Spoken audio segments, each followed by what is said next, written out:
সুপ্রিয় বন্ধুরা, আপনারা যারা আমাদের সঙ্গে প্রতিদিনের মতো যোগ দিচ্ছেন, আমার সেই খাদ্য যোদ্ধা বন্ধুরা, আপনাদের সকলকে আন্তরিক শুভেচ্ছা জানিয়ে আমাদের প্রতিদিনের নিয়মিত লাইভ টক শো আমরা শুরু করছি।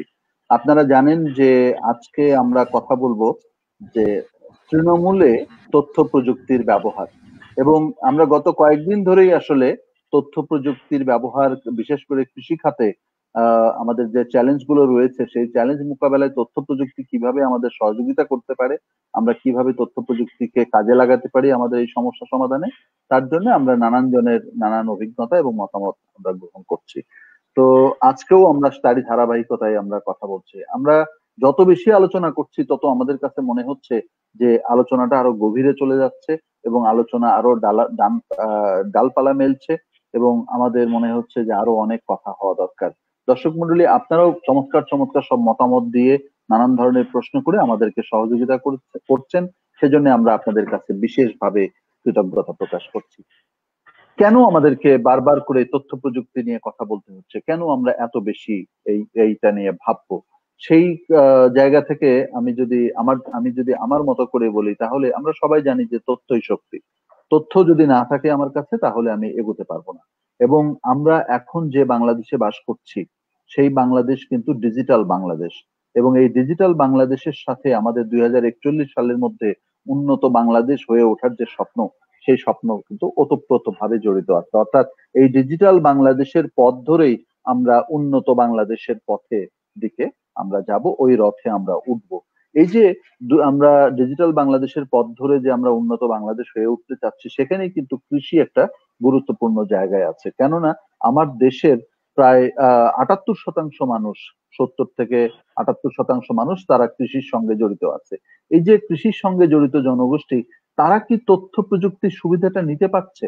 তারা কি তথ্য প্রযুক্তি আমাদের আমরা আমাদের আমাদের দেশের যে এখন যে সিস্টেম, সেটা কি তথ্য প্রযুক্তি বান্ধব? আমার দেশের তৃণমূলে যারা আছেন, তারা কি তথ্য প্রযুক্তি আহ কাজে লাগাতে পারছেন? সেই প্রশ্নগুলো কিন্তু আমাদের সামনে রয়েই গেছে। আপনারা সকলেই জানেন যে আমাদের যে কৃষি মন্ত্রণালয়, সেই কৃষি মন্ত্রণালয়ের যে বর্তমান যে ভিশন, সেই ভিশনে তারা বলছে যে তাদের লক্ষ্য কৃষিকে আধুনিকীকরণ করা, কৃষিকে বাণিজ্যিকীকরণ করা, এবং কৃষিকে রপ্তানিমুখী করা। এবং এই কথাটাও বলা হচ্ছে, মাননীয় প্রধানমন্ত্রীও এটা বলেছেন এবং আমরাও এটা দাবি জানিয়ে আসছি, যে কৃষিকে আত্মকর্মসংস্থান সৃষ্টির একটা ক্ষেত্র হিসেবে আমাদেরকে প্রতিষ্ঠিত করতে হবে। আমাদের কৃষি যেন আগামীতে আত্মকর্মসংস্থানের সুযোগ সৃষ্টি করতে পারে, তার জন্য আমরা আমরা দেখতে চাই যে একটি সহায়ক পরিবেশ বিরাজ করছে। আমরা সবাই জানি যে এই বছর 2020 সাল বঙ্গবন্ধুর জন্মের 100তম বার্ষিকী উদযাপিত হতে যাচ্ছে। এই 100তম যে বার্ষিকী, যেই যেই আমরা আমরা মহানায়কের, আমাদের মুক্তিযুদ্ধের মহানায়কের এই জন্ম শতবার্ষিকীতেও আমরা অনেক কিছু করতে চেয়েছিলাম, হয়তো করতে পারি নাই। কিন্তু এই করোনার প্রেক্ষিতে, করোনা কালে এসে করোনা আমাদের সবকিছু ওলটপালট করে দিলেও তথ্য প্রযুক্তির ভাবনাটাকে কিন্তু আমাদেরকে জাগিয়ে তুলেছে। এখন আমরা তথ্য প্রযুক্তি ব্যবহার করে নানান কিছু করছি, এবং তথ্য প্রযুক্তি ব্যবহার করেই আমাদেরকে আগামীতে এগিয়ে যেতে হবে, সেটাই সকলে বলছেন। এখন এই যে তথ্য প্রযুক্তিকে ব্যবহার করে আমাদের এগিয়ে যেতে হবে, বাধাগুলো কোথায়, কি কি সমস্যা মধ্যে আমরা রয়েছে? তথ্য প্রযুক্তি বলতে কি আমরা শুধুমাত্র ইন্টারনেট কানেক্টিভিটি বুঝবো? তথ্য প্রযুক্তি বলতে কি আমরা শুধুমাত্র একটি মোবাইল অ্যাপস তৈরি করা বুঝবো? তথ্য প্রযুক্তি বলতে কি আমরা শুধুমাত্র ইউটিউব বা ফেসবুকে একটা কন্টেন্ট দেওয়া বুঝবো? নাকি তথ্য প্রযুক্তির আরো কোনো ডাইমেনশন আছে, তথ্য প্রযুক্তির আরো কোনো ব্যবহার আছে কিনা? গ্রামে সেচ সুবিধা চালু করার জন্য যে সোলার প্যানেলের যে ব্যবহার, সেটিকে আমরা কিভাবে দেখছি? অথবা কি কি সহজ পদ্ধতি অবলম্বন করার মাধ্যমে কৃষিতে লোকসান কমিয়ে আনা যায়, সেচ সুবিধা বাড়ানো যায়? গতকালকে রেজা সিদ্দিকী তার আলোচনায় বলছিলেন যে এখন আপনার জমিতে সার লাগবে কি লাগবে না, সেটার জন্য সেন্সর আবিষ্কৃত হয়েছে। অর্থাৎ আপনি সেন্সর ব্যবহার করে আপনার মোবাইল ফোনের মধ্যে আপনি মেসেজ পেয়ে যেতে পারেন যে আপনার জমিতে এখন এখন সেচ দেওয়া লাগবে নাকি সেচ দেওয়া লাগবে না। এই যে একটা প্রযুক্তি বান্ধব একটা পরিবেশ, এই যে এক সকলকে প্রযুক্তির মধ্যে নিয়ে আসা, সেই সেই বাস্তবতার জায়গা থেকে যদি আমরা জিনিসটা দেখি, তাহলে আমরা আমাদের এই বাংলাদেশ, আগামীর বাংলাদেশ কতখানি প্রস্তুত?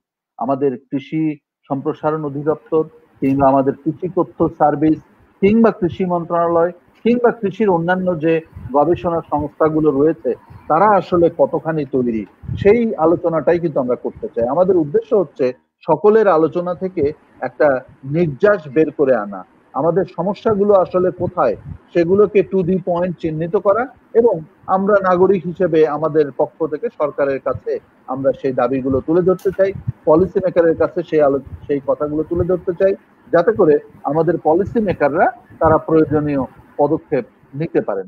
তারা পদক্ষেপ নেবেন কি নেবেন না সেটা তাদের বিষয়, কিন্তু আমরা আমাদের দায়বদ্ধতার জায়গা থেকে আমরা কিন্তু কথাগুলো বলতে চাই।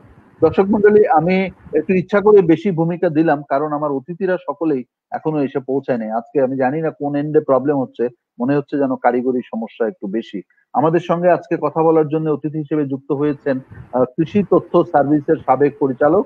আপনারা যারা কৃষির সঙ্গে জড়িত তারা সকলেই জানেন, জনাব কৃষিবিদ জনাব নজরুল ইসলাম। তিনি আজকে আমাদের এখানে আছেন, তিনি আমাদের মূল জায়গাটায় মূল বক্তব্যটা তিনি রাখবেন। আমাদের সঙ্গে যুক্ত আছেন, এই মুহূর্তে নাই কিন্তু আমি দেখতে পাচ্ছি যুক্ত আছেন সুকল্প দাস। সুকল্প দাস তিনিও আপনারা তার সম্পর্কে জানেন যে তিনি এই যে বালাইনাশকের ব্যবহার সম্পর্কিত একটি অ্যাপস ব্যবহার করে অ্যাপস তৈরি করেছেন এবং সেই অ্যাপস ভীষণ জনপ্রিয়তা পেয়েছে। এবং তাছাড়াও সুকল্প দাসের অনেকগুলো কৃষি উদ্যোগ রয়েছে প্রযুক্তি নির্ভর। আমরা সেই কথাগুলো শুনবো। আমাদের সঙ্গে আরেকজন যুক্ত হওয়ার কথা, তার নাম আবু বক্কর সিদ্দিক, ডক্টর আবু বক্কর সিদ্দিক।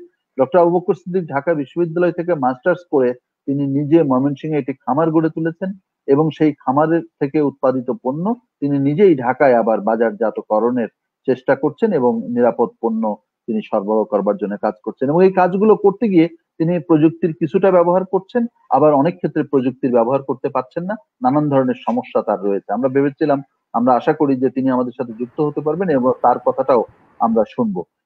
এই অতিথিদেরকে নিয়ে আজকে এই আলোচনা সঞ্চালনা করবেন আমাদের সহযোদ্ধা, আমাদের সব সুপ্রিয় খাদ্য যোদ্ধা জনাব রেজাউল করিম সিদ্দিকী। অধ্যাপক রেজাউল করিম সিদ্দিকী, আপনারা সবাই তাকে চেনেন, তিনি মাটি ও মানুষের জনপ্রিয় উপস্থাপক। আমি রেজাউল করিম সিদ্দিক ভাইকে আলোচনা এগিয়ে নিয়ে যাওয়ার জন্য সবিনয় অনুরোধ করছি। আমার সঙ্গে যদি আরো কোনো অতিথি যুক্ত হয় আমি সময় মতো তাদেরকে যুক্ত করব। তবে কারিগরি সমস্যা হচ্ছে মনে হচ্ছে আজকে, আপনারা সবাই একটু ধৈর্য ধরবেন এবং আমাদেরকে সহযোগিতা করবেন যাতে করে আমরা অনুষ্ঠানটা আমরা সঠিকভাবে এগিয়ে নিয়ে যেতে পারি। রেজা ভাই, রেজা সিদ্দিক।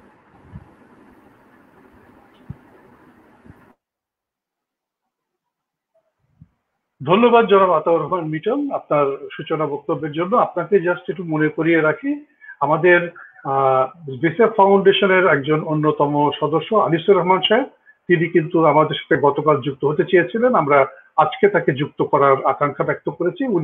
ওনার কিছু পরামর্শ আছে তথ্য প্রযুক্তি পর্বে কথা বলার জন্য, আপনি কোনো এক সময় আনিসুর রহমানকেও যুক্ত করে নেবেন। আমি নজরুল ইসলাম সাহেব আপনাকে দিয়ে আলোচনাটা শুরু করতে চাই। আমি যে কথাটা শুরুতে আতাউর রহমান মিটন বলেছেন যে বাংলাদেশ একটি তথ্য প্রযুক্তি ব্যবহারের একটি উর্বর ক্ষেত্র হিসেবে চিহ্নিত হয়েছে। এই জন্য চিহ্নিত হয়েছে, আমরা যদি এভাবে দেখি আমাদের কৃষি সম্প্রসারণ বা প্রযুক্তি হস্তান্তরের ক্ষেত্রে আমাদের যে জনবল আছে সেই জনবলের একটা বড় ধরনের সংকট আছে। একজন উপসহকারী কৃষি কর্মকর্তাকে প্রায় 1200 পরিবারকে অ্যাড্রেস করতে হয় এবং সে সমস্ত জায়গাতে দেখা যায় যে প্রতিটি কৃষক পরিবারকে রিচ করা এবং তাদেরকে তথ্য বা পরামর্শ দেওয়া এটা কিন্তু খুবই কঠিন ব্যাপার। সেই জায়গা থেকে যদি আমরা বলি যে এই তথ্য প্রযুক্তি হচ্ছে একটি চমৎকার বাহন হতে পারে তাদের কাজকে সহজতর করার জন্য এবং তৃণমূলের কৃষককে সঠিক তথ্য প্রদানের জন্য। আরেকটি কথা আমরা বলি যে আপনি দীর্ঘদিন কৃষি তথ্য সার্ভিসে পরিচালকের দায়িত্ব পালন করেছেন। বলা চলে যে কৃষি তথ্য সার্ভিসকে একটি স্বতন্ত্র প্রতিষ্ঠান হিসেবে গড়ে তোলার ক্ষেত্রে আপনার একটি অবদান ছিল এবং এটার যে ডিজিটালাইজেশনের যে প্রসেসকে আমরা বলি সেটি কিন্তু আসলে আপনার হাত দিয়ে শুরু হয়। সেই ক্ষেত্রে আপনার কাছে কি মনে হয় যে আমরা কৃষি তথ্য বিস্তারে বা এই তথ্য প্রযুক্তির ব্যবহার সঠিকভাবে করতে পারছি কি পারছি না, বা করতে কোথায় চ্যালেঞ্জ আছে, কোথায় আমাদের নজর দেওয়া উচিত, এবং কোথায় আমাদের যত্ন নেওয়া উচিত যাতে আমরা আসলে এই যে উর্বর ক্ষেত্রটিকে সঠিকভাবে কাজে লাগাতে পারি। আপনি বর্তমানে বেসরকারি প্রতিষ্ঠান এম্পাওয়ারে কাজ করছেন, তারাও কিন্তু এই তথ্য প্রযুক্তির ব্যবহার করে বিশেষ করে বিভিন্ন রকমের অ্যাপ এবং সফটওয়্যার তৈরি করে তারা কৃষকের কাছে রিচ করতে চাইছে। তাহলে আপনার সরকারি প্রতিষ্ঠানে কাজ করার অভিজ্ঞতা আছে, আপনার বেসরকারি প্রতিষ্ঠানে কাজ করার অভিজ্ঞতা আছে, তাহলে এই দুইয়ের মধ্যে সমন্বয়টা কিভাবে হতে পারে সেটি যদি আপনি একটু আমাদেরকে একটু বলেন, এবং পরবর্তীতে আরো অনেকে যখন যুক্ত হবে, অনেকে প্রশ্ন করতেছে, সে সমস্ত প্রশ্নগুলোকে নিয়ে আমরা হয়তো পরবর্তীতে আলোচনাটা অব্যাহত রাখবো। জনাব নজরুল ইসলাম সাহেব, আপনি যদি বলেন। অনেক ধন্যবাদ সিদ্দিক আপনাকে এবং আতর রহমান মিটনকে আমাকে এই ইনভাইট করার জন্য। আমি প্রথমে একটা কথা শুধু একটু বলতে চাই যে আমাদের বাংলাদেশের কৃষিটা বিশ্বের কৃষি থেকে আলাদা। আমাদের কৃষক কিন্তু একজন, সে কৃষক আপনার খাদ্যশস্য করে, সে কৃষক গবাদি পশু পালন করে, সে কৃষক মৎস্য চাষ করে, কিন্তু তাকে এই কৃষি তথ্যের জন্য বিভিন্ন দাঁড়ে দাঁড়ে আপনার তাকে যেতে হয়। আমরা যদি পার্শ্ববর্তী অনেক দেশেই কিন্তু কমিউনিটি পর্যায়ে কৃষি ওয়ান স্টপ সার্ভিস চালু আছে। সেখান থেকে কৃষিজীবী মানুষরা কৃষির যাবতীয় তথ্য, ফসল, গবাদি পশু, হাঁস মুরগি, মৎস্য এবং তাদের উৎপাদন, প্রক্রিয়াজাতকরণ, বাজার, বিপণন ব্যবস্থা ইত্যাদি পেয়ে থাকেন। এবার সরকারি পর্যায়ে আপনার এই সকল আপনার তথ্যগুলো দেওয়ার ব্যাপারে গ্রামীণ পর্যায়ে, আজকে আমরা তৃণমূল পর্যায়ের কথা বলছি, আমরা তৃণমূল পর্যায়ে যদি একটা আপনার ওয়ান স্টপ সার্ভিস করতে পারি, যে সেখান থেকে কৃষক কৃষির সব ধরনের সেবা তাৎক্ষণিকভাবে পাবে। আর দ্বিতীয় বিষয়টি হচ্ছে আমাদের কৃষকের অবস্থাও কিন্তু বিভিন্ন রকমের। আমরা দেখি এখানে যে আমাদের আপনার মানে মার্জিনাল ফার্মার্স আছে, আপনার ল্যান্ডলর্ড আছে, আমাদের আপনার নিরন্ন চাষিরা আছে, এবং যারা আপনার শ্রমের বিনিময়ে পরের জমিতে আপনার চাষবাস করে আপনার কৃষিজীবী। এই যে ধরনটা, এই ধরনের ক্ষেত্রে আপনার তথ্য প্রযুক্তি নিয়ে যাবার আগে আমার কৃষককে তো আপনার জাগাতে হবে, আমার কৃষককে আপনার সচেতন করতে হবে, এবং এই যে গ্রামীণ যে কৃষি যোগাযোগ ব্যবস্থা তারও একটা নেটওয়ার্ক আমাদেরকে আপনার গ্রামীণ পর্যায়ে আপনার স্থাপন করতে হবে। এবং সেখানে সুদক্ষ আমরা যদি কর্মী বাহিনী তৈরি করতে না পারি, তাইলে তো আপনার এই তথ্য ব্যবস্থা, এই তথ্য প্রযুক্তি আমি তৃণমূল পর্যায়ে কৃষকের দোরগোড়ায় কিভাবে পৌঁছাবো। আমি একটা তথ্য আপনাদেরকে দিয়ে রাখি যে সারা বাংলাদেশে এটা কৃষি সম্প্রসারণ অধিদপ্তরের প্রায় আপনার 16,500-এর মতো আপনার তাদের কৃষি ক্লাব আছে, এবং আমাদের বাংলাদেশ কৃষি উন্নয়ন কর্পোরেশনের তাদের সেচ গ্রুপ আছে, এবং বিভিন্ন এখন আপনার অনেক প্রাইভেট কোম্পানিরও তারাও আপনাদের কৃষকের গ্রুপ করে তারা আপনার কালেক্টিভ ফার্মিং করতেছে আপনার। এবং এই সকল গ্রুপগুলোকে যদি আমরা এই তথ্য প্রযুক্তির ভিতরে আনতে চাই, তাদেরকে ওইভাবে আপনার আমাদের প্রশিক্ষিত করতে হবে, তাদেরকে সেই আপনার সহযোগিতা দিতে হবে, এবং সেই এলাকার উপযোগী আপনার তথ্য। আমরা কিন্তু সব তথ্য আপনার হয় গবেষকরা বলে এই ভ্যারাইটি করেন 10 টন উৎপাদন, কিন্তু ওই বীজ ওই কৃষকের কাছে যেতে যেতে 5 বছর লাগে। তাহলে এই তথ্যটা আপনি কেন দিচ্ছেন এখন তৈরি না করে? এবং আমরা আজকে খামার বাড়ি যে তথ্যটা দেয় আপনার, সে তথ্যটা মাঠের তথ্যের সঙ্গে কতখানি মিল আছে? আপনি যদি লোকেশন স্পেসিফিক আপনার প্রযুক্তি দিতে পারেন এবং কৃষকের ভাষায় যদি সেই প্রযুক্তি আপনার কৃষক শুনতে পারে, তাহলে সেটার গ্রহণযোগ্যতা বেশি বাড়বে। কিন্তু আমরা তো এই জায়গাটাতে আমরা কাজ করছি না। আজকে A2I যখন আপনার এই কাজটা শুরু করে, A2I আজকে এনআই খান সাহেবের কথা বলতে হবে, নজরুল ইসলাম খান উনি ছিলেন, উনি শুরু করেন সেই ইয়েতে A2I পোস্টে দেখেন এখনো সেই আপনার আজকে থেকে আপনার 10 বছর 12 বছর আগের সেই তথ্য রয়ে গেছে। সেই তথ্যগুলোকে যে আরো উপযোগী করা, আজকে আপনি বললেন সুকল্প যেটা আপনার পারে নাশকের উপরে পড়েছে, কালকে দেখলাম বায়োস্কোপের ইয়ে আপনার চুয়াডাঙ্গার কৃষি অফিসার, কিন্তু এগুলা তো আপনার শুধু মডেল আকারে করলে হবে না, এগুলাকেও আপনার, এটা তো আপনি ভালো জানেন রেজাল্টের দেখে, আপনি গ্রামে গ্রামে আপনার মানুষকে আপনার জাগাইছেন, আজকে কৃষককে আপনি আপনার প্রতিষ্ঠিত করছেন, তাদেরকে পরিচিত করাইছেন। এই সকল জায়গাগুলাতে আমাদেরকে কিন্তু অনেক কিছু আপনার ভাবনায় আমাদেরকে নিয়ে আসতে হবে।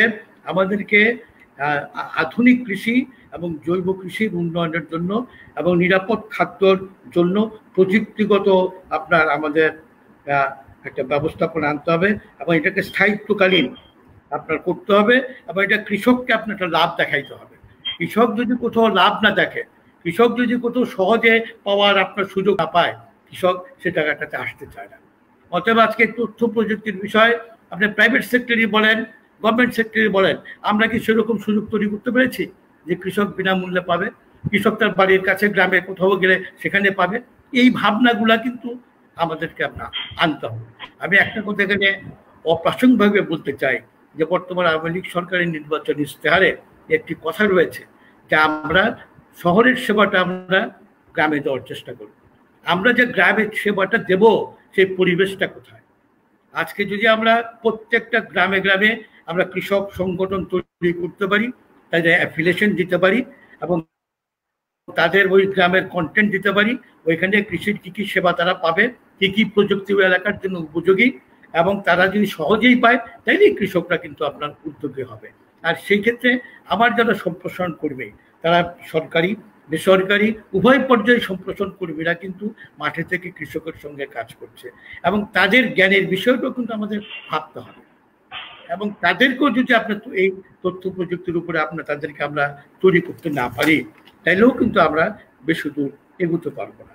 অতএব আমাদের যে কমিউনিটি, এই যে মিডিয়ার অন্তর্ভুক্তকালীন পদ্ধতিতে আমার মনে হয় গ্রামের যারা আপনার অনেক সফল চাষি, তাদের অভিজ্ঞতা দরকার, তাদের অবদানের আপনার স্বীকৃতিটাও আপনার তার ভিতর দিয়ে নিয়ে আসতে হবে এবং এর মাধ্যমেই আমরা একটা অংশীদারিত্বের আপনার লাভজনক কৃষি ভবিষ্যৎ চিত্র কিন্তু আমরা তুলে ধরতে পারবো এবং সেই কৃষি উন্নয়নের এটা সকলের অংশগ্রহণ, মতামত এবং পরামর্শ গ্রহণ করে আমাদের একটা ভবিষ্যতের একটা আপনার বড় রকমের পরিকল্পনা, সেটা আপনার পাবলিক প্রাইভেট পার্টনারশিপে এবং কৃষকের দোরগোড়ায় সেটা সম্প্রসারণের সুযোগ সৃষ্টি করতে হবে।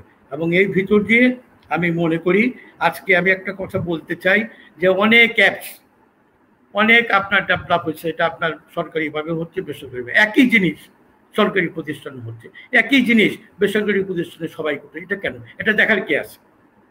আমরা যদি এইটা দেখার একটা ন্যাশনাল আপনার একটা সেরকম একটা আপনার কমিটি আমরা করতে পারি, সেই কমিটি আপনার এগুলা মূল্যায়ন করবে এবং যেটা যে এলাকার জন্য উপযোগী সেই এলাকার জন্য তাদেরকে দেবে। আমি একই কাজ সবাই করতে পারবে না, এখানে আপনার একটা সমন্বয় কিন্তু বড় অভাব। আজকে জাতীয় কৃষিনীতিতে যে কথা বলা হয়েছে সেটা কিন্তু বলা থাকলেই হবে না, আপনার এটার আপনার ব্যবহার, এটার দর্শনটা কিন্তু মাঠ পর্যায়ে আসতে হবে। আপনি জিজ্ঞেস করেন কতজন কৃষক জানে? আজকে আমরা যে আপনার 16123 আমরা কৃষি তথ্য সার্ভিস থেকে যে কল সেন্টারে তথ্য দিচ্ছি, এখনো দেখেন যে সেই কলের পরিমাণ কিন্তু সেরকম না। এবং আমরা মনে করি কৃষি বহুমাত্রিক, শুধু একটা ফসল ভিত্তিক হলে হবে না। আমার কৃষক তার ঘরে বসে সেজন্য সকল ধরনের কৃষির তথ্য তাৎক্ষণিকভাবে পেতে পারে, তাইলেই কিন্তু আমরা তৃণমূলে তথ্য প্রযুক্তির যে সম্প্রসারণের চিন্তা ভাবনাটা করছি আমরা কিন্তু সেখানে সার্থকতা পাবো। জি, আমি আপনার কাছে আরেকটা বিষয় জিজ্ঞেস করতে চাই। আপনি যে কথাটা বলছিলেন যে আমাদের এই যে একটা ভ্যালিডেশনের জায়গা, একটা কোঅর্ডিনেশনের জায়গা, একটি নিয়ন্ত্রণের জায়গা বা সহযোগিতার জায়গা, আমি যতটা জানি 2006 সালে, 7 সালে, 8 সালে, 9 সালে, 10 সালে আপনি যখন কৃষি তথ্য সার্ভিসে ছিলেন, আপনি বিভিন্ন ফোরামে এবং বিভিন্ন জায়গাতে এই কথাগুলো আপনি তখন উচ্চারণ করেছেন। আমি নিজেও ব্যক্তিগতভাবে আপনার এই কথাগুলোকে শুনেছি। তাহলে এতদিন হয়ে গেল, তাহলে কি আমাদের কর্তৃপক্ষের কর্ণকুহরে কি প্রবেশ করলো না, বা তাদের মগজে কি নাড়া দিল না যে আসলে এই কোঅর্ডিনেশন দরকার, যেখানে আপনাদের মতো দায়িত্বশীল ব্যক্তিরা এটা বলেছেন, সেটা এখন পর্যন্ত হচ্ছে নাকি? বাধাটা কোথায় আপনার কাছে কি মনে হয়? বাধা, এটা বড় বাধা হচ্ছে আমলাতন্ত্র। দ্বিতীয় বাধা হচ্ছে আজকে যোগ্য লোকরা যোগ্য জায়গায় নাই, বুঝছেন না? এটা আর একটা বড় সমস্যা। যে বোঝে না তাকে দিয়ে দিচ্ছেন দায়িত্ব, তো সে বুঝবে নাকি, করবে নাকি? এটা সর্বক্ষেত্রেই তো এই অবস্থাটা হচ্ছে। আপনি যদি বলতে পারেন আপনাদের অবশ্যই এই জায়গাটাকে আপনি দেখেন বিশ্ববিদ্যালয়েরও আজকে আপনার কাজ করছে কৃষকের আইসিটি দিয়ে, সেই কাজটাকে আপনি জানেন? সেই কাজটাকে আবার কৃষক জানে? এটা দেখার কি আছে, সমন্বয়ের কি আছে, এবং কোন কোন কাজগুলো ভালো, কোন কোন কাজগুলো আমি নেব, কোন কোন কাজগুলো আমি পরিহার করব।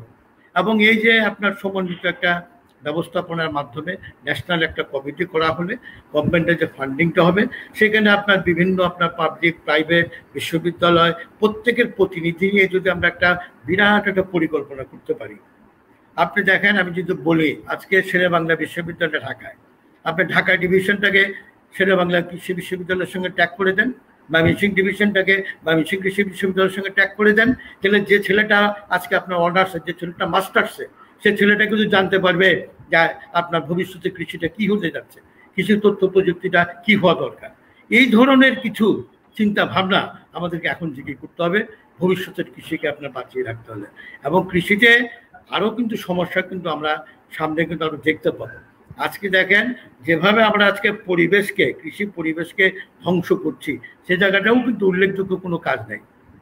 আপনি আজকে নিরাপদ খাদ্যের কথা বলেন, শুধু খাদ্যটা নিরাপদ হইলে হবে না, আপনার পরিবেশটাকে নিরাপদ করতে হবে, আপনার জমিটাকে আপনার নিরাপদ করতে হবে, তারপরেই তো নিরাপদ খাদ্যটা আপনার ঘরে তুলতে হবে। নজরুল সাহেব, আমরা আপনার কাছে আবারও আসবো। আমাদের সাথে মানে নেটওয়ার্কের জটিলতায় ভুগছেন সুকল্প দাস। সুকল্প দাস এই মুহূর্তে যুক্ত হয়েছে, আমরা তার কাছ থেকে তার কথাটা আগে শুনে নেই, কারণ উনি খুবই প্রত্যন্ত গ্রাম থেকে আমাদের সাথে যুক্ত হয়েছেন।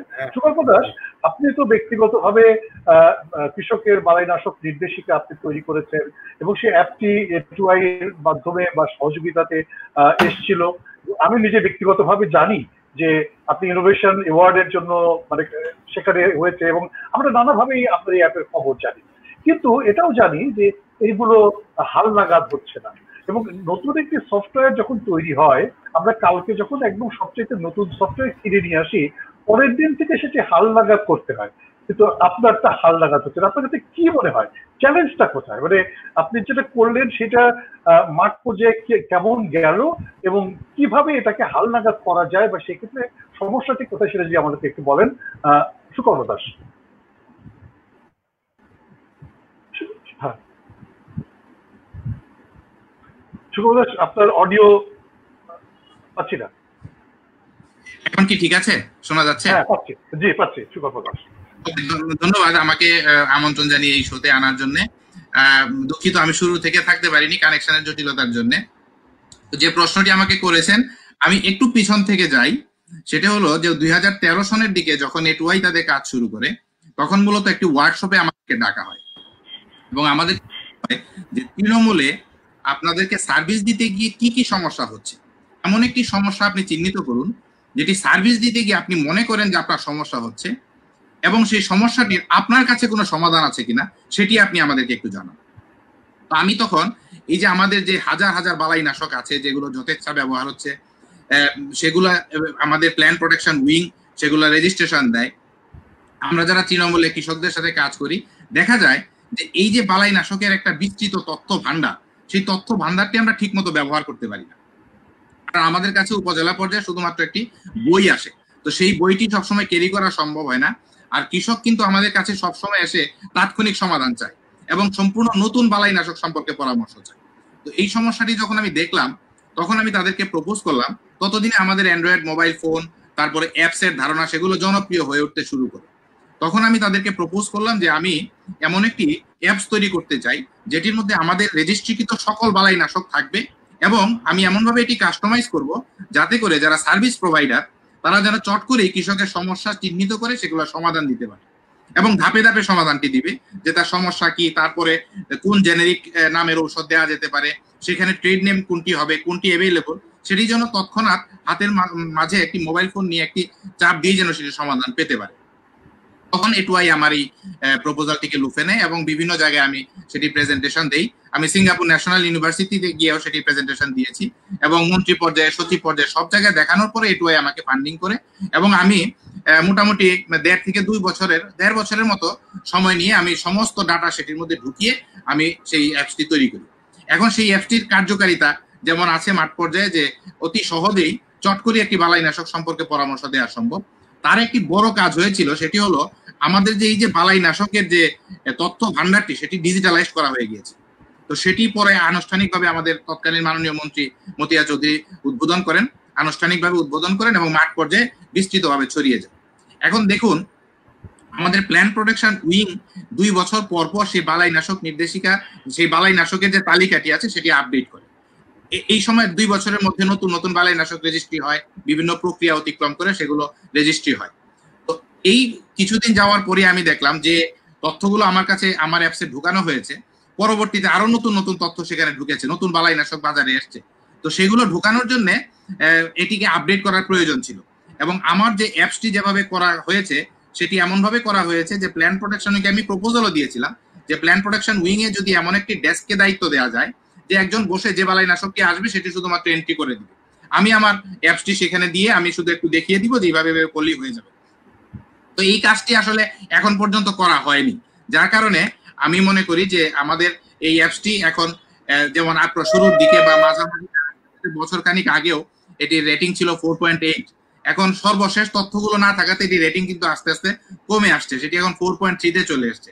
এবং এটিকে কিন্তু যেভাবে করা আছে সেটিতে শুধুমাত্র একটু লিডারশিপ, যে কথাটি আপনি বারবার বলছেন লিডারশিপ, সেগুলো একটু দায়িত্ব নিলে এটিকে কিন্তু আপডেট করা সম্ভব। আপনি সঠিকভাবে বলেছেন যে এটি যেভাবে আমারটি কাস্টমাইজ করা হয়েছে আরো উন্নত করা সম্ভব এবং অত্যন্ত অল্প সময়ই করা সম্ভব, শুধুমাত্র একটু দায়িত্বটি নিতে হবে। তো সেই দায়িত্বটি আমাদের প্ল্যান প্রোটেকশন উইং যদি সেই লিডারশিপটি নেয়, তাহলে প্ল্যান প্রোটেকশন উইং এর একটি বড় কাজ বালাইনাশক তথ্যকে হালনাগাদ করা, সেটি কিন্তু অটোমেটিক একটি ডিজিটাইজড হয়ে যাবে।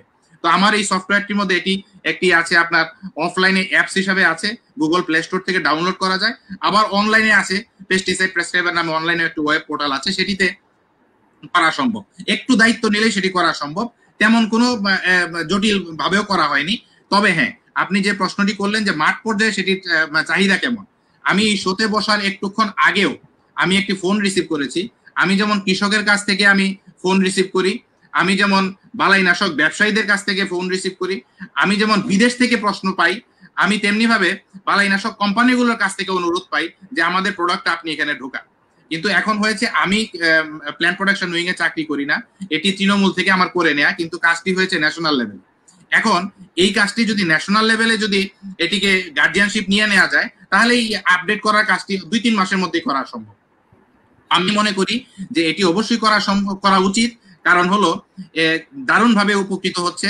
এবং আরেকটি জিনিস আমি একটু বলতে চাই এই সুযোগে, সেটি হলো আমাদের কৃষির ম্যান পাওয়ার তৈরির যে জায়গাগুলো, যেমন আমাদের কৃষি বিশ্ববিদ্যালয় বা আমাদের এগ্রিকালচার ট্রেনিং ইনস্টিটিউট, সেই জায়গাগুলোতে আমাদের এই অ্যাপস গুলোকে যদি এই আমাদের যে মানে ডিজিটাল যে উদ্যোগগুলো তৈরি হয়েছে বিভিন্ন ভাবে, সেগুলো যদি শেখানো হয়, তাহলে আমার মনে হয় যে জনশক্তি যেগুলো আমাদের কৃষিতে পরবর্তীতে আসবেন, তারা আসবেন এবং সেগুলো শিখে আসবেন এবং ভালো মতো সার্ভিস দিতে পারবেন। এবং চ্যালেঞ্জের জায়গা আসলে আছে, চ্যালেঞ্জ তো অনেকই আছে। আমাদের কৃষক এখন আমার কাছে উল্টোটা মনে হয় যে আমার কৃষক অনেক বেশি তৈরি হয়ে আছে ডিজিটাল সার্ভিস নেওয়ার জন্য, আমরাই হয়তো দ্রুত আপডেট হতে পারছি না। তো আপাতত এইটুকু আমি বলবো, পরবর্তীতে আমি হয়তো আরো কিছু ইনপুট দিতে পারবো। আমার কাছে বেশ কিছু পয়েন্ট আছে এখানে। আমাদের এই যে ডিজিটাল যে উদ্যোগগুলো, সেই উদ্যোগগুলো হয়েছিল এর পৃষ্ঠপোষকতায়, পরবর্তীতে এগুলো আমাদেরকে হ্যান্ড ওভার করা হয়েছিল আমাদের ডিপার্টমেন্টে বা মিনিস্ট্রিতে। তো সেই জায়গাতে প্রথম দিকে যে গতিশীলতা ছিল, হয়তো বিভিন্ন কারণেই সেই গতিটি একটু স্লথ হয়েছে। আমার মনে হয় যে আমাদের এই শো এর মাধ্যমে আমাদের যারা নেতৃস্থানীয়, আমাদের যারা কৃষি সেক্টর, সার্ভিস সেক্টর লিডারশিপ নিচ্ছেন, আমাদের সচিব মহোদয়, আমাদের মহাপরিচালক মহোদয়, তারা যদি একটু নেন, তাহলে এগুলা অতি সহজেই এগুলা সমাধান করা সম্ভব বলে আমি মনে করি। চ্যালেঞ্জের জায়গাটিতে আমরা উত্তরণ করতে পারবো, আমি বিশ্বাস করি। ধন্যবাদ।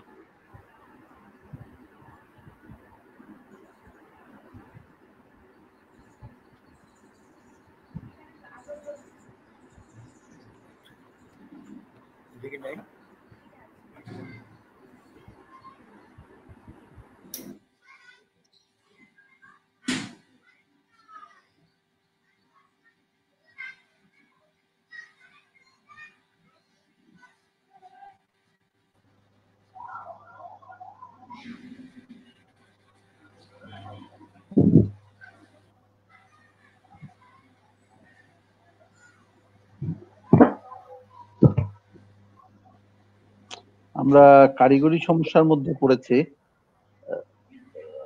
আমি ঠিক জানি না। রেজা সিদ্দিক ভাই, আমি ঢুকেছি। আমার কথা কি শুনতে পেরেছেন মিটন ভাই? জি জি জি, আপনার কথা শুনতে পেরেছি। আপনার কথা শেষ হওয়ার পরেই প্রবলেমটা হয়েছে। আচ্ছা, আমি সুপ্রভ দাসকে একটি জিনিস জিজ্ঞেস করতে চাই, যেটা এর মধ্যেই আমাদের কাছে কয়েকজন দর্শক ইতিমধ্যে বলেছেন যে আপনার অ্যাপসটির নাম কি এবং এ পর্যন্ত কতজন ডাউনলোড করেছে বলে আপনার কাছে মনে হয়? মানে আপনি আমার অ্যাপসটির ইংরেজি নামটি হলো পেস্টিসাইড প্রেসক্রাইবার, এবং এইভাবে গুগল প্লে স্টোরে সার্চ দিলে এটিকে পাওয়া যাবে। আর আমার যে ওয়েব ইয়েটি আছে, ওয়েব অ্যাড্রেস যেটি pest2.bengalsalts.com। তো এটি থেকে আবার চমৎকার একটি কাজ হয়, সেটি আপনি যদি চান সেখান থেকে একটি অটো প্রেসক্রিপশন জেনারেট করে কৃষককে আপনি মোবাইলে SMS এর মাধ্যমে দিতে পারেন, এবং ওয়েবের যে অ্যাপসটি আছে সেখান থেকে একটি চমৎকার প্রেসক্রিপশন জেনারেট করে, এবং সেটি আমি এখন খেয়াল করি যে ব্যবহার করে প্রতিদিন আমার এখানে আমার যে ওয়েব অ্যাপসটি যেটি আছে সেটিতে আমি দেখি প্রায় শতাধিক হিট হয়, এবং এই পর্যন্ত 30,000 উপরে ডাউনলোড হয়েছে। এবং এটি যেহেতু শেয়ার ইটের মাধ্যমে ট্রান্সফার করা সম্ভব হয়, আমি বিশ্বাস করি যে এর বাইরেও, আমার রেকর্ডের বাইরেও হয়তো অনেক সবার হাতে হাতেই আছে, আমাদের জেলাগুলোতেই আছে, অনেকের হাতে হাতেই আছে। সুকল্পদা, আপনার এই অ্যাপসটার যদি কোনো লিংক থাকে আপনি এই মেসেজে দিয়ে দিলে আমি এটা স্ক্রিনে দেখাতে পারবো। আমি দিচ্ছি। আমার আমরা যেটা বুঝতে পারছিলাম যে সুকল্পের এই যে অ্যাপসটি, সেটি কিন্তু আসলে সুকল্পের ব্যক্তিগত সম্পদ নয়। এটি যেহেতু এটুআই এবং সুকল্পের সাথে আন্ডারস্ট্যান্ডিং এর মাধ্যমে হয়েছে, এটি কিন্তু একটি পাবলিক প্রপার্টি হয়ে গেছে ইতিমধ্যে। সেই জায়গাটিতে পাবলিক এটার দায়িত্ব নেবে না কেন, অর্থাৎ সরকার এটার দায়িত্ব নেবে না কেন, বা সংশ্লিষ্ট প্রতিষ্ঠানের দায়িত্ব নেবে না কেন, এটি কিন্তু একটি প্রশ্ন আমরা করতেই পারি। আমি সুকল্প আপনি থাকেন, আপনার সাথে আরো কিছু আলোচনা করব। আমরা একটু আনিসুর রহমান সাহেব আছেন, আমাদের ডক্টর আনিসুর রহমান, তিনি গতকাল আমাদের সাথে আলোচনায় যুক্ত হতে চেয়েছিলেন, কিন্তু আমরা গতকাল পারিনি। আমার কাছে মনে হয় যে তথ্য প্রযুক্তির ক্ষেত্রে মানে আনিস ভাইয়ের কিছু প্রস্তাবনা আছে যে কিভাবে তৃণমূল পর্যায়ে আমরা কাজ করতে পারি সাপ্লাই চেইন নিয়ে, ভ্যালু চেইন নিয়ে, এবং সেই বিষয়ে যদি আপনার যে কথাটি আপনি গতকাল আমাদের সাথে যুক্ত হয়ে বলতে চেয়েছিলেন সেটা যদি আজকে বলেন, তাহলে আমার কাছে মনে হয় যে আমরা সেটিকেও আমাদের আলোচনার ভিতরে নিয়ে আসতে পারবো। আনিস ভাই। ধন্যবাদ রেজা ভাই, ধন্যবাদ মিটন ভাই, এবং সুকল্প দাসবাবু রয়েছেন, নজরুল ইসলাম ভাই রয়েছেন, সবাইকে ধন্যবাদ জানাই, এবং যারা দেখছেন তাদেরকে স্বাগত জানিয়ে আমার বেশি কথা না, অল্প দু একটা কথা আছে একটু শেয়ার করতে চাই। গত কয়েকদিনে আমরা কৃষি প্রযুক্তি, তথ্য প্রযুক্তির ব্যবহার, তৃণমূলের তথ্য প্রযুক্তির ব্যবহার নিয়ে অনেক কথাবার্তা বলেছি, এবং আমরা অনেক অ্যাপস এর কথা বলেছি, যেমন ই কমার্স, কৃষকের জানালা, বামিস, এসিআই চাষাবাদ, কৃষকের বাতায়ন, এরকম অনেকগুলো অ্যাপস নিয়ে কথাবার্তা বলেছি। আমরা ইউটিউব চ্যানেলের কথা বলেছি, অনেক ইউটিউব চ্যানেলে অনেক ভিডিও দেখা হচ্ছে, আমরা আলাপ আলোচনা করেছি। আমার কাছে একটা জিনিস একটু মনে হচ্ছে যে আমাদের এত বেশি ইনফরমেশন ছড়িয়ে যাচ্ছে, আমাদের কৃষকরা যেন ওই অসংখ্য তথ্যের ভিড়ে হারিয়ে না যায়। আমাদের কৃষকরা যেন ওই তথ্য নিয়ে, এত তথ্য নিয়ে, একই বিষয়ের উপর অনেকগুলো তথ্য নিয়ে যেন কনফিউজ না হয়ে যায়, এবং তথ্যের প্রতি একটা ভীতি সঞ্চার না হয়, সেই দিকে বোধহয় একটু খেয়াল রাখা দরকার। যেটা কৃষকের জন্য মোস্ট রিলেভেন্ট যে তথ্যগুলো দরকার, আপাতত আমরা যদি সেই দিকে যদি ভালোভাবে অ্যাড্রেস করতে পারি, একটা কাজের কাজ হতে পারে। আরেকটা জিনিস, যে গত 2-3 দিন আগে আমরা শুনলাম যে বিভিন্ন অ্যাপস, বিভিন্ন video, YouTube channel video million, several million viewer এগুলা দেখছে। পাশাপাশি ভাবে ওই একই দিনে একই সময় আলোচনা হচ্ছিল যে আমাদের কৃষকের কিন্তু, বেশিরভাগ কৃষকের কিন্তু কোনো স্মার্টফোন নাই। তো স্মার্টফোন যদি না থাকে, এবং কৃষক তাহলে দেখবে কেমন করে? কারণ একটা এইসব তথ্য প্রযুক্তিগুলো দেখতে হলে স্মার্টফোন থাকা দরকার, তার ফেসবুক অ্যাকাউন্ট দরকার, তার মেসেঞ্জার গ্রুপ দরকার, তার ডেটা দরকার, ইন্টারনেট দরকার। আমাদের বেশিরভাগ কৃষকের যদি এইগুলো না থাকে, তাহলে এই যে লক্ষ লক্ষ ভিউয়ার্স আসছে, এই ভিউয়ার্স গুলা কারা আসে? এটা খুবই আনন্দের বিষয় যে কেউ বলেছেন যে অনেকগুলো ভিডিও মিলে আমরা প্রায় 1 কোটি 2 লাখের মতো ভিউয়ার্স দেখছে এগুলো, এবং এক একটা ভিডিও হয়তো কয়েক লাখ করে দেখছে। এটা অত্যন্ত আশাবাদের কথা, আনন্দের কথা যে যারা কৃষি নিয়ে আগ্রহী, যারা কৃষির সঙ্গে সম্পৃক্ত, তারা দেখছেন। কিন্তু কৃষকের সংখ্যা এখানে আসলে কতটুকু?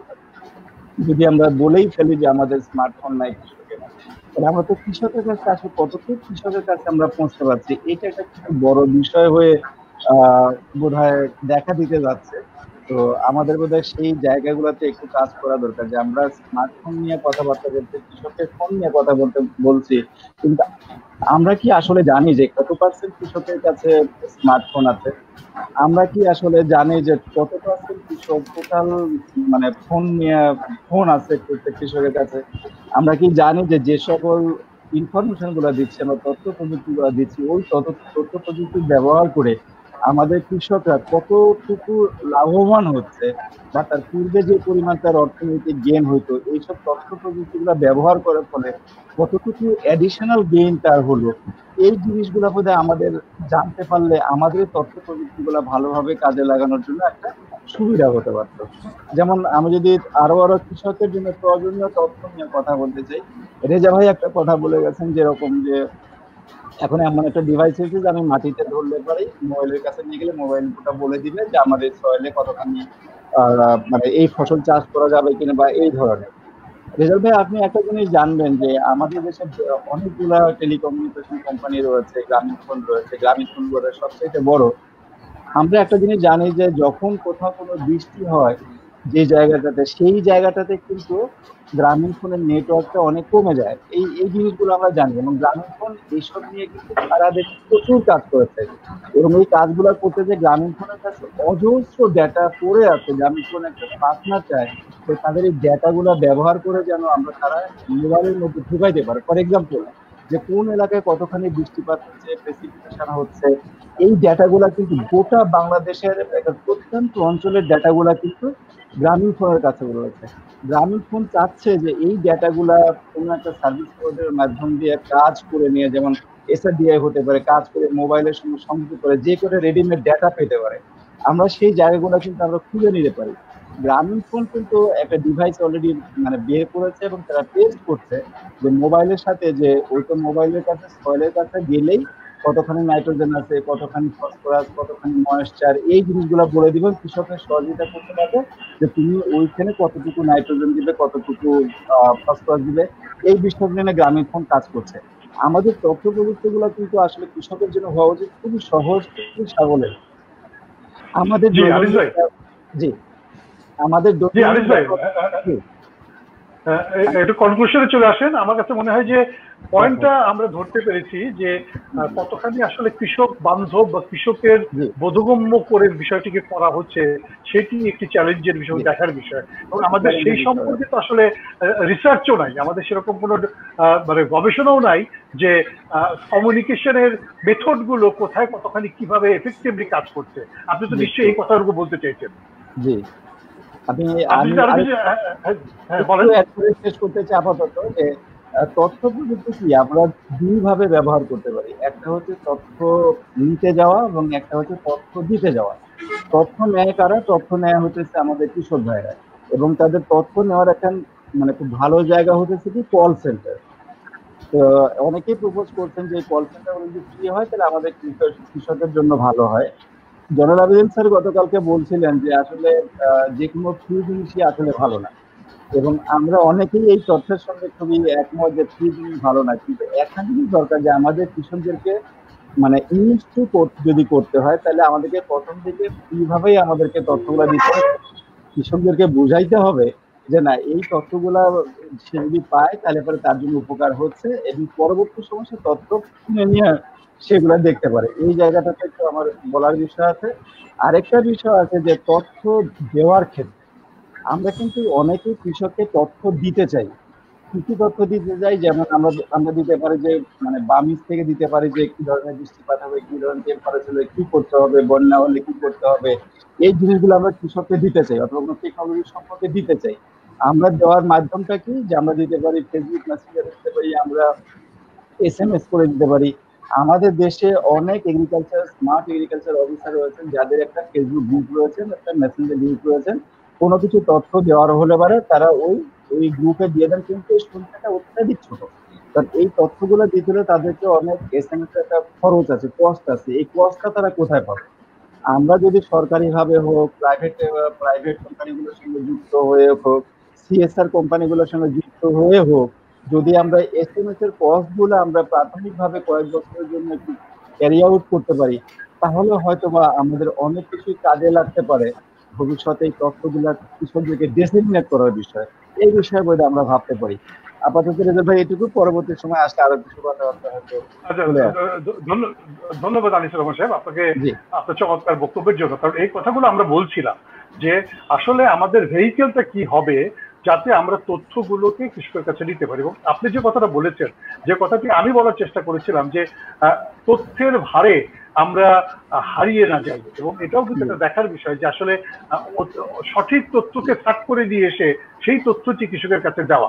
নজরুল ইসলাম সাহেব, আপনার কাছে একটা প্রশ্ন জিজ্ঞেস করতে চাই যে আমরা জানি যে এই যে আমাদের এই তথ্য বিতরণ প্রক্রিয়া, তথ্য ব্যবহারের ক্ষেত্রে যে এফিসিয়েন্সি বা ইফেক্টিভনেস, এগুলো নিয়ে আসলে আমাদের কোনো গবেষণা হয়নি। আপনার কাছে কি মনে হয় না যে আসলে এই জায়গাটিতে আমাদের গবেষণাগুলো হওয়া দরকার, যাতে খুব সঠিক তথ্য সঠিকভাবে, সঠিক পন্থায়, সঠিক ভাষায় কৃষকের কাছে যেতে পারে? আমাদের এই গবেষণার ক্ষেত্রে ঘাটতিটা কোথায়, বা কিভাবে আমরা এই কাজটা করতে পারি, আপনি যদি বলেন। আসলে কিন্তু দেশের যে সামগ্রিক উন্নয়নে কৃষির প্রভাব আমরা মনে করি এখনো ব্যাপক, এবং প্রত্যক্ষ পরোক্ষভাবে আমরা জানি যে উন্নয়নের অংশীদারে আমাদের অগ্রাধিকার যোগ্য, এবং তাই গ্রামীণ জনগোষ্ঠীর উন্নয়নের কমিউনিটি মিডিয়ার প্রভাব অনেক বেশি, এটা আপনি আমার সঙ্গে একমত। কিন্তু আপনার এই যে সমাজ উন্নয়নের সামাজিক যোগাযোগের অন্যতম মাধ্যমগুলোর মধ্যে জনসমাজের মাধ্যমে যোগাযোগ সৃষ্টি করা, এবং যোগাযোগ ভিত্তিক প্রায়োগিক জ্ঞান, এবং যোগাযোগে জনগণের অধিকার নিশ্চিত করা, এবং এই যে স্থানীয় যে সকল আপনার মানে বিভিন্ন সংস্থা রয়েছে, যেমন প্রেস ক্লাব আছে, বিভিন্ন সংগঠন আছে, এবং তাদেরকে সম্পৃক্ত করা, এবং উন্নয়নের তথ্য উপাত্ত স্থান ভিত্তিক স্বল্প ব্যয়ে অধিক উৎপাদনের প্রযুক্তি ব্যাপকভাবে ছড়িয়ে দেওয়া। এখন এইগুলো কাজ করতে হলে আপনার এই আমাদের স্থানীয় পর্যায়ে কৃষকদেরকে সংগঠিত করতে হবে, তাদেরকে একটা অর্গানাইজেশনের ভিতরে নিয়ে আসতে হবে, এবং তাদের ভিতর থেকে দক্ষ আপনার আমাকে কর্মী তৈরি করে তুলতে হবে। সে হয়তো তথ্যটা রিসিভ করবে, সে হয়তো তার লোকাল ভাষায় তার কমিউনিটির কাছে আপনার এটা বিস্তার করবে, এবং এই যে কৃষি তথ্যের ভান্ডার গড়ে তোলার আপনার সামাজিক জ্ঞান আপনার বিস্তার করা দরকার। আজকে ইন্টারনেটের সুযোগের সৃষ্টি, তার পরিচালনায় আপনার সুদক্ষ স্থানীয় কর্মী গড়ে তোলা, এগুলো তো নাই। আমরা খালি বললেই তো হবে না যে আমরা তথ্য প্রযুক্তি আপনার গ্রামীণ কৃষকের কাছে নিয়ে যাবো। আনিসুর রহমান সাহেব বললেন কতদিনের স্মার্ট কার্ড আছে। আমরা যদি আজকে ফার্মার্সকে গ্রুপ ভিত্তিক করতে পারি, সেই গ্রুপ প্রত্যেক ফার্মার্সি ছেলে মেলে ইন্টারমিডিয়েট করে আপনার মোবাইল ব্যবহার করে, তারা আপনার অনেক দক্ষ, তাদের ভিতর থেকে আমি একটা ছেলে একটা মেয়েকে তৈরি করি, এবং প্রত্যেক গ্রামে আমি একটা ওয়ান স্টপ সার্ভিস তৈরি করি। সেই ওয়ান স্টপ সার্ভিসে আপনার ওই এলাকার উপযোগী সকল ধরনের কৃষি তথ্য সেখানে আপনার হবে, সেখান থেকে কৃষক। এবং এই ধরনের ব্যবস্থা করতে না পারলে আমরা যত উদ্যোগী গ্রহণ করি না আপনার এটা করতে পারবেন। আপনি জানেন যে 16123 আজকে আপনার 7 বছর 8 বছর আপনার সরকারি কল সেন্টার তারা সেবা দিয়ে যাচ্ছে। আপনাকে আজ পর্যন্ত পরীক্ষা করে দেখেছি যে কতগুলো প্রশ্ন এসেছে, কি ধরনের প্রশ্ন কৃষক করছে, কি ধরনের উত্তর যাচ্ছে, এটা কি কৃষকের জন্য উপযোগী, প্রশ্নগুলো উপযোগী কিনা, উত্তরগুলো উপযোগী কিনা, এগুলোও তো দেখার কেউ নাই। তাইলে আপনি যে একটা উন্নয়ন প্রক্রিয়া আপনার চলমান রাখবেন, সেই ক্ষেত্রে তো এই জিনিসগুলো দেখা দরকার।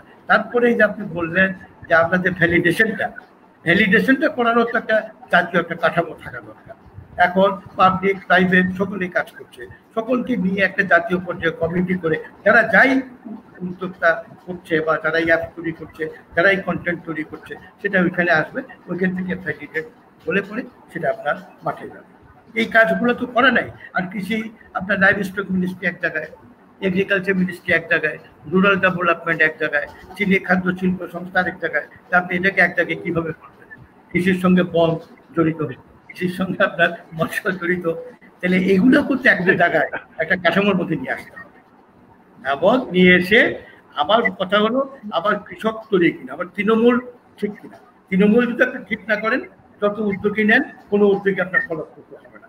আজকে আমরা অনেক বড় বড় কথা বলছি, এটা আমরা যদি একটা মানে শক্তিশালী আপনার কমিটি করে দেখি, দেখবেন যে অনেক অ্যাপ, অনেক আপনার কার্যক্রমে কিন্তু কৃষকের জন্য গ্রহণযোগ্য হয়। ঠিক আছে। আমরা আমরা আসবো আপনার কাছে সর্বশেষ কথা শোনার জন্য। সুকল্প, আপনার কাছ থেকে শুনতে চাই, আমাদের কাছে অনেকগুলো প্রশ্ন এসেছে এবং সেই প্রশ্নগুলো আপনার অ্যাপকে নিয়ে।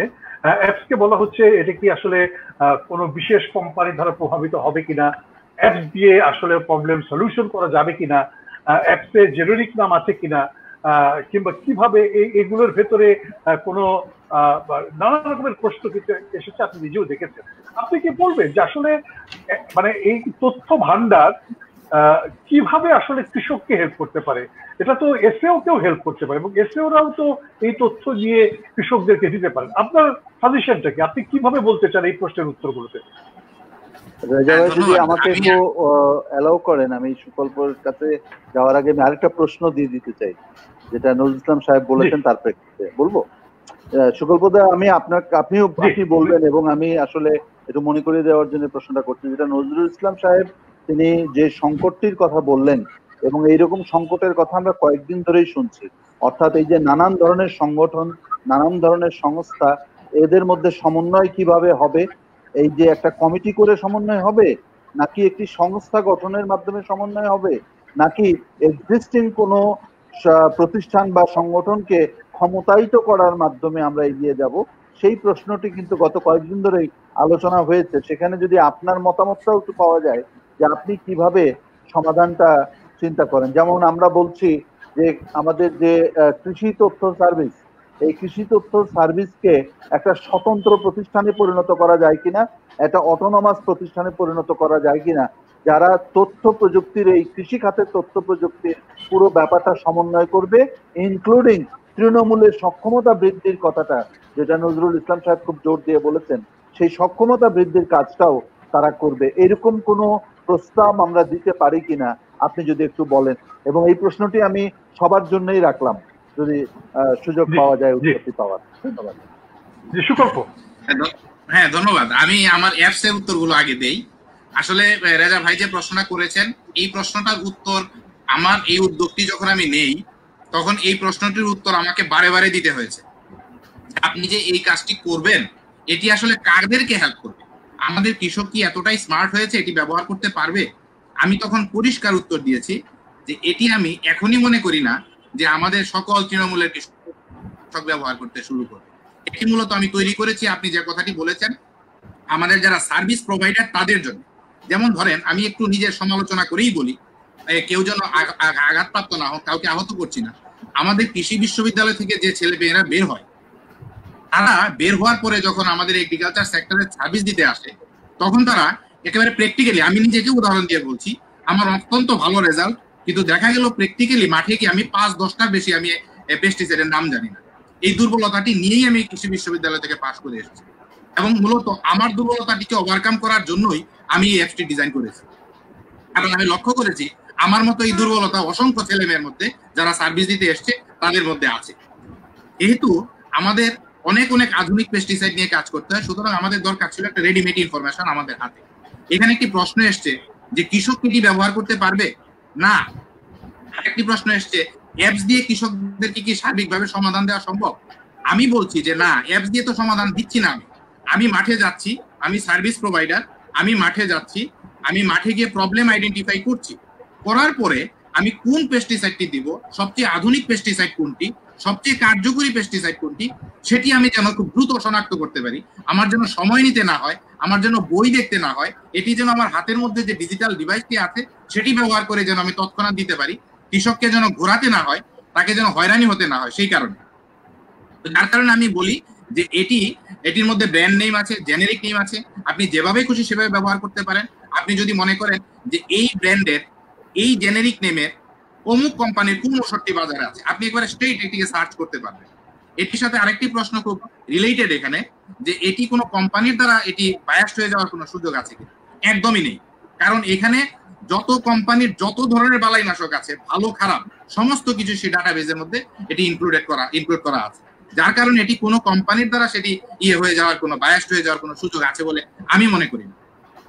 আর আপনি পরবর্তীতে যে কথাগুলো বললেন, আমি বোধহয় আশা করি যে আমি উত্তরটি দিতে পেরেছি যে এটি আসলে কে ব্যবহার করবে, কৃষক ব্যবহার করবে নাকি এসএও ব্যবহার করবে। মূলত সার্ভিস প্রোভাইডাররা ব্যবহার করবে, কিন্তু আমি প্রতিদিন কৃষকদের কাছ থেকে এত প্রশ্ন পাচ্ছি, তারা এই মোবাইল অ্যাপস দেখে কোথাও একটু যদি আটকে গিয়ে থাকে আমাকে প্রশ্ন করে তারা সমাধান নিয়ে যাচ্ছে।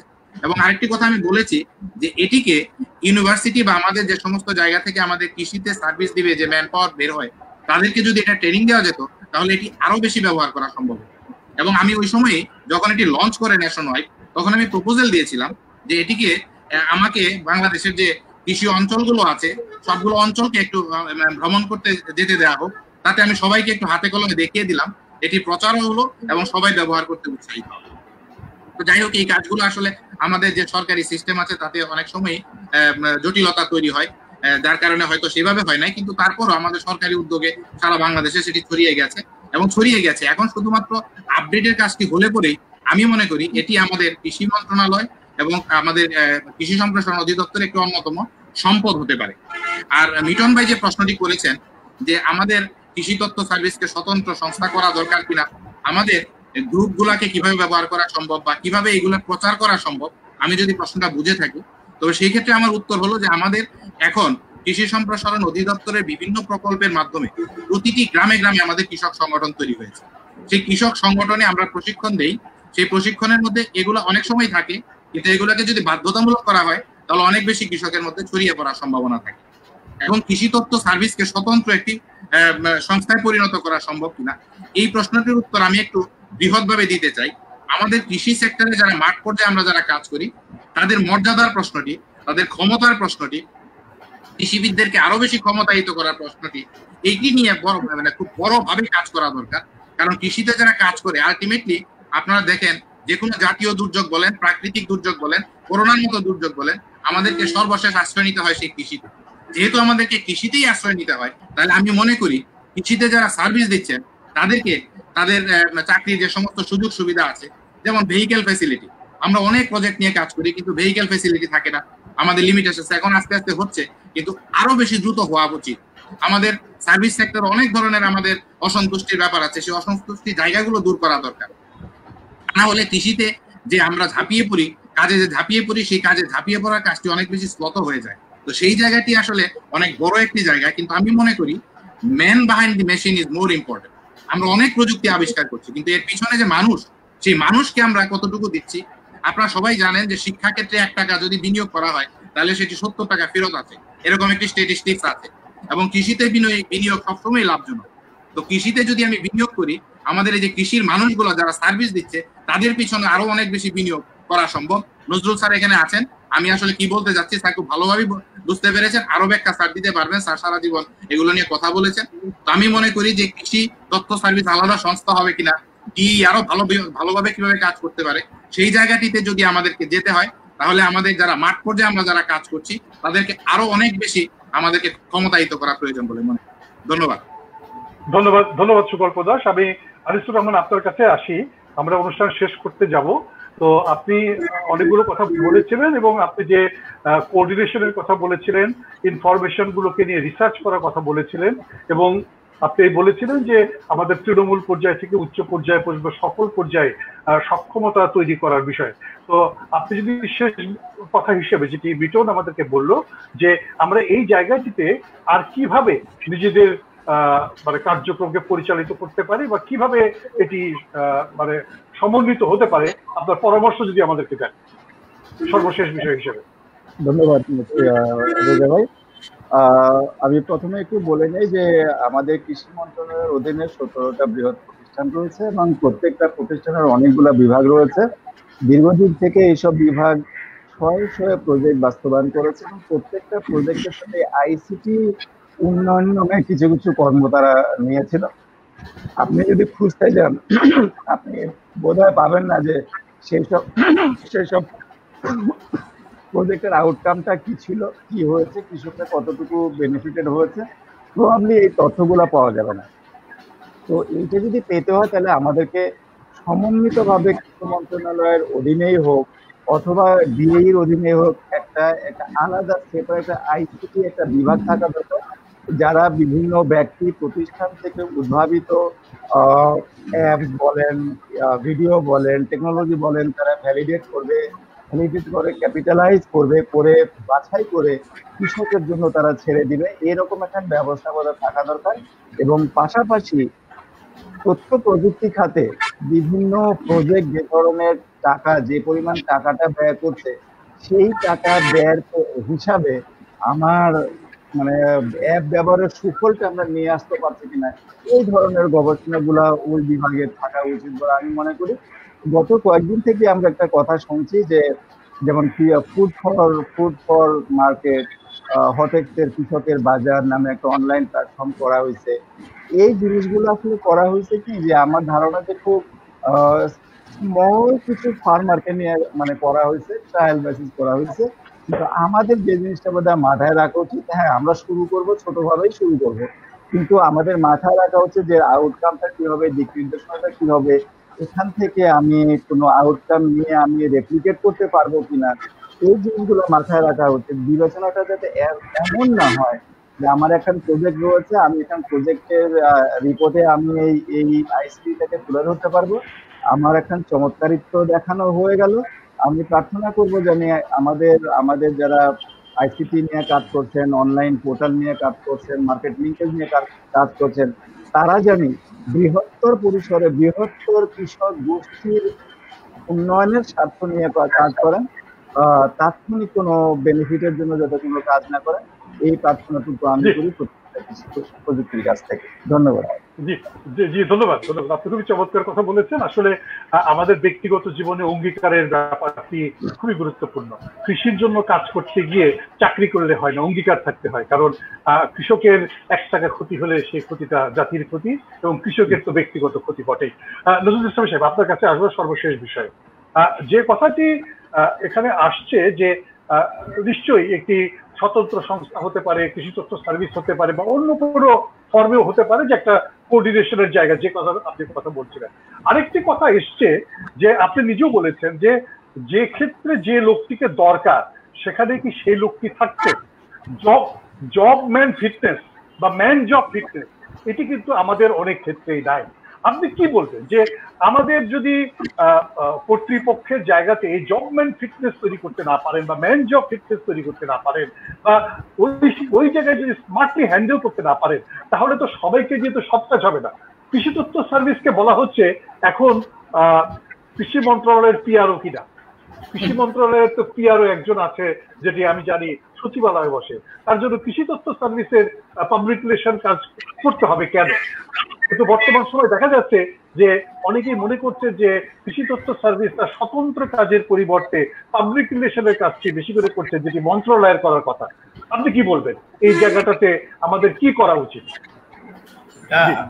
আমি প্রথমে একটা কথা বলি, সকল্প যে অ্যাপটা করছে, সকল্প যখনই তার পদবি চেঞ্জ হবে, পদমর্যাদা অন্য জায়গায় চলে যাবে, সে তখন কিন্তু এই অ্যাপসের ভাবনাটা তার ভিতরে ফুটে যাবে। এবং এটি হলো সবচেয়ে বড় আমাদের সমস্যা। আমাদের যে ব্যাংকটা যে কাজের উপযোগী তাকে সেখানেই রাখা উচিত, তাকে সেখানেই তাকে সুযোগ করে দেওয়া উচিত। আজকে আপনি দেখেন আপনার 7676 জিজ্ঞাসা বাংলা লিঙ্কের যে প্রোগ্রাম, বাংলা লিঙ্ক যদি আপনার মিনিটে 25 পয়সা দেয়, সেখানে তখন গ্রামীণ দিত আপনার বেশি। এই যে আপনার যে যারা আমাদের নেটওয়ার্কের লোকগুলো, তাদের ভিতরেও তো একটা সমন্বয়হীনতা রয়েছে। এবং সরকারি ডিপার্টমেন্ট, কৃষি মন্ত্রণালয়ের আন্ডারে 17টা আপনার ডিপার্টমেন্ট, যদিও এতগুলো ডিপার্টমেন্ট কৃষি মন্ত্রণালয়ের অধীনে, তাদের কিন্তু কোনো কমিউনিকেশন সেল নেই।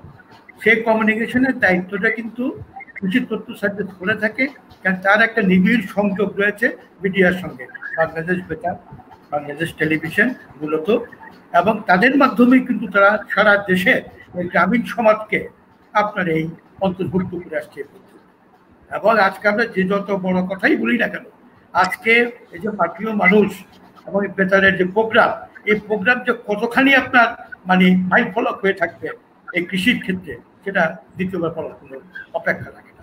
আমি মনে করি অনতি বিলম্বে বিসেট ফাউন্ডেশনকে আপনার এটাকে জিনিসগুলোকে এক জায়গায় করে কৃষিমন্ত্রী মহোদয় এবং আমাদের তথ্য প্রযুক্তি মন্ত্রীকে নিয়ে আমরা যদি একটা বড় রকমের সেমিনার করতে পারি যে এই তৃণমূল পর্যায়ে আমরা তথ্য প্রযুক্তি বিস্তারের ক্ষেত্রে কি কি বাধা এবং কি কিভাবে এটাকে যদি এক জায়গায় করা যায়, একটা ন্যাশনাল ওয়াইড একটা প্রজেক্ট নেওয়া যায়, সেখানে অ্যাফোর্ডকে নেওয়া যায়, ইউএসএফকে নেওয়া যায়, ইফাদকে নেওয়া যায়, তাদেরকে নিয়ে তাদের আপনার আর্থিক সহায়তায় এবং সরকারি সহায়তায় আমরা একটা সমন্বিত একটা কার্যক্রম গড়ে তুলি। সেখানে আপনার টেকনিক্যাল পার্টনার এটুয়াই থাকতে পারে, প্রাইভেট সেক্টরে তারা কে কি করবে, গভর্নমেন্ট সেক্টরে তারা কে কি করবে, এবং প্রত্যেকটা লোককে এবং গ্রামীণ পর্যায়ে যদি সে অবকাঠামো করা যায়, আজকে আপনি সেখানে এই আইসিটির মাধ্যমে কৃষি বিপণনেও আপনি ভালো ভূমিকা রাখতে পারবেন, আপনি জলবায়ু পরিবর্তনে ভালো ভূমিকা রাখতে পারবেন।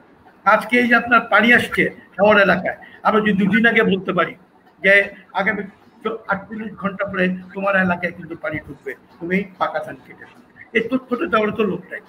এবং যারা সম্প্রসারণ কর্মী, সরকারি হোক বেসরকারি পর্যায়ে হোক, তাদেরও জ্ঞানের ঘাটতি আছে।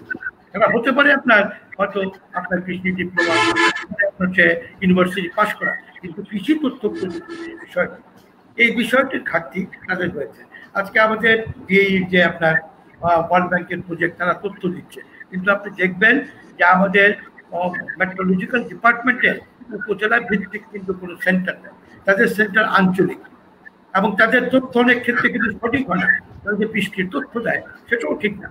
আজকে আমরা যদি এটাকে আপনার করতে পারি যে আমরা আজকে অনেক ধরনের সুযোগ আছে, যেটা আমরা জিও পরিচিত করেছি, আর পর থেকে আমরা নেদারল্যান্ডস সহায়তায় যে আমরা স্পেস থেকে তথ্য নিয়ে একদম ফার্মার্সের তার জমি, সেই জমিতে কি হবে আমরা যা বলি যে তাই হয়েছে। এই ধরনের সুযোগও আমাদের আইসিটির ক্ষেত্রে কিন্তু তৈরি করতে হবে। না করতে পারলে আপনি যে অ্যাকুরেট তথ্য দিতে না পারেন, বৃষ্টি হলো, সে যদি বৃষ্টি না হয় কৃষকের মন ভেঙে যাবে, কৃষক কিন্তু পরবর্তীতে আমার কাছে আসবে না। অতএব আমাদের এইটাকে করতে হলে অনেক ধরনের কাজ আছে। আপনার ফার্মার্সের কোনো রূপরেখা নেই, এই যে বলল সুকল্প, তাদের ফার্মার্স গ্রুপ আছে, এক এক প্রজেক্ট আসছে, এক এক রকম গ্রুপ করে গেছে, কারো 20 জন, কারো 25 জন, কোনো নিয়ম নীতি মেলা নেয়। এটা সরকারকে জাতীয়ভাবে ফার্মার গ্রুপ করার একটা জাতীয় নীতিমালা তৈরি করতে হবে, এবং তাদের অ্যাকাউন্ট থাকতে হবে, এবং তাদের আপনার সমাজ কল্যাণের রেজিস্ট্রেশন থাকতে হবে, তাদের দায়বদ্ধতা থাকতে হবে। আজকে যে আপনি প্রণোদনা দিচ্ছেন, এই প্রণোদনাটাও তখন আপনি একদম গ্রাম পর্যায়ে কৃষকের হাতে আপনি, সেক্ষেত্রে এই কৃষক ক্লাবকে আপনার কেন্দ্র করেই আমরা ভবিষ্যতে তৃণমূল পর্যায়ে তথ্য প্রযুক্তি বিস্তারের একটা স্বপ্ন আমরা দেখতে পারি, এবং সেই স্বপ্নকে বাস্তবায়ন করতে হলে এই রূপরেখাগুলোকে সাজিয়ে আমরা মনে করি মাননীয় কৃষিমন্ত্রী এবং আপনার তথ্য প্রযুক্তি মন্ত্রীকে নিয়ে, পাবলিক প্রাইভেট সেক্টরের লোকজনদেরকে নিয়ে আমরা একটা ভবিষ্যতের বড় রকমের সামগ্রিক একটা পরিকল্পনা করতে পারলে আমরা কাঙ্ক্ষিত আপনার তথ্য প্রযুক্তি বাংলাদেশকে আমরা খুবই চমৎকার বলেছেন জনাব নজরুল ইসলাম। আপনি তথ্যের মানুষ, আপনি তথ্য ক্ষেত্রে বিচরণ করেছেন এবং দীর্ঘদিন কাজ করেছেন, এবং আমার সৌভাগ্য হয়েছে আপনার সাথে কাজ করার, এবং আমি জানি যে এই জায়গাটি নিয়ে আপনার যে দরদ এবং আপনার যে ভালোবাসা এবং আপনার যে অঙ্গীকার, সেই অঙ্গীকারের জায়গাটি কিন্তু আমরা ইদানিংকালে কারো ভেতরে পাইনি, এবং যে কারণেই আজকে বারবার ওই প্রশ্নগুলি ঘুরে আসছে। এবং আমি এখানে অনেকগুলো প্রশ্ন এসেছে, যে প্রশ্নগুলোর ক্ষেত্রে আমরা একটু জবাব দিতে চাই। যেমন তারিক মাহমুদুল ইসলাম বলেছেন সমন্বয় করতে হবে, কিন্তু সঠিক সমন্বয় কতটুকু হবে? আসলে উদ্দেশ্য তো হতে হবে সঠিক সমন্বয়েরই, বেঠিক অঙ্গীকারবদ্ধ লোক হলে তো আর হবে না। আর এখানে আরেকটা জিনিস আসছে, আব্দুল মালেক, শাহাদাত শুকর কি কখনো প্ল্যান্ট প্রোটেকশন উইং এ পদায়নের সুযোগ হবে? আসলে এগুলো সবই সরকারি নীতিমালার বিষয়, কিভাবে হবে সেটা তো আপনারা নিজেরাও সবাই খুব ভালোভাবে জানেন। মহিদুল ইসলাম খান বলেছেন, what about the unregistered pesticide being widely used in the field? Are these included in the act? নিশ্চয়ই না, যেটা আনরেজিস্টার্ড পেস্টিসাইড এখানে নেই। কারণ সুকল্প নিজেই বলেছে যে যেগুলো নিবন্ধিত কীটনাশক এবং জেনেরিক নেম এবং ব্র্যান্ড নেম, সেগুলোকেই শুধুমাত্র এখানে আনা হয়েছে। যাই হোক, অনেক কথা হয়েছে, অনেক প্রণব শাহ বলেছে অ্যাপসটি আপত্তি নেই, কিন্তু প্রান্তিক কৃষকদের জন্য বিশেষ করে কৃষক বেসিক ফিচার ফোন ব্যবহার করে তার জন্য কল সেন্টার হটলাইন বেশি কার্যকর। নিশ্চয়ই, এবং আমরাও বলছি যে এই হটলাইন বা কল সেন্টার গুলোকে কত বেশি কাজে লাগানো যায় বা ব্যবহার করা যায়। গতকাল আলোচনা হয়েছে যে এগুলো জেলা পর্যায়ে, উপজেলা পর্যায়ে করা যায় কিনা, সেগুলো নিয়েও আমরা কাজ করতে পারি। প্রিয় দর্শক মন্ডলী, আসলে আমরা আলোচনাকে শেষ করে নিয়ে আসবো। আমরা জানি যে গত কয়েকদিন ধরে আমরা আলোচনা করছি, প্রয়োজনে আমরা সামনে আরো আলোচনা করব। তবে আলোচনা তো একটি রেজাল্ট আনার জন্য করা হয়। আমরা নিশ্চয়ই এই আলোচনাটি, একজন বলেছেন যে কৃষক যদি জিনিসের দাম না পায় তাহলে সব আলোচনা ব্যর্থ। আপনি হয়তো জানেন না কৃষক কিভাবে জিনিসের দাম পেতে পারে। তার জন্য আমাদের এই ফোরামে আমরা অসংখ্যবার আলোচনা করেছি এবং আমরা লিখিত প্রস্তাবনা মন্ত্রণালয়কে দিয়েছি এবং মন্ত্রণালয় তার মতো করে পদক্ষেপ নিয়েছে কাজটি করার জন্য। আমরা আমাদের জায়গা থেকে আলোচনাগুলোকে তুলতে চাই, এগুলো লিখিত ফর্ম করতে চাই। নজরুল ইসলাম সাহেব যেটা বললেন, এগুলোকে আমরা মন্ত্রণালয়ে জমা দিতে চাই, প্রয়োজনে আমরা ওয়ার্কশপ সেমিনার করে এগুলোকে সামনে আনতে চাই। এবং আমরা আনতে চাই এই জন্যে, এখানে যে মেধাবী মানুষগুলো একত্রিত হয়েছেন এবং তারা যে কথাগুলো বলছেন, সে মেধাবী মানুষের কথার মূল্যটি যেন যথাস্থানে যায়, যথার্থভাবে দেওয়া যায়, তার জন্য একটা পদক্ষেপ আমরা গ্রহণ করতে চাই। প্রিয় দর্শক মন্ডলী, আপনারা আমাদের সাথে থাকবেন। আমরা কালকে নিশ্চয়ই আবার এই বিষয়টি নিয়ে বা অন্য কোনো বিষয় নিয়ে আমরা আলোচনায় হাজির হব। আমাদের এই আলোচনা চলতেই থাকবে। আপনাদের পরামর্শ এবং আপনাদের উপদেশ, সেগুলো দিয়েই আমরা আমাদের আলোচনাকে সমৃদ্ধ করতে চাই। আজকে এই আলোচনায় অংশগ্রহণ করার জন্য ডক্টর আনিসুর রহমান, সুকল্প দাস এবং নজরুল ইসলাম, আপনাদের প্রত্যেকে জানাচ্ছি আন্তরিক অভিনন্দন। যারা কমেন্ট দিয়ে আমাদের সাথে যুক্ত হয়েছেন, যারা বিভিন্ন প্রশ্ন করেছেন, তাদেরকেও ধন্যবাদ জানিয়ে আমাদের অনুষ্ঠান শেষ করতে চাই। আর আমাদের এই পেছন থেকে কলকাঠি নেড়েছেন আতর রহমান মিটন, আপনাকেও ধন্যবাদ, কৃতজ্ঞতা এই কাজটি পরিচালনা করার জন্য। সকলকে ধন্যবাদ এবং শুভেচ্ছা। ধন্যবাদ।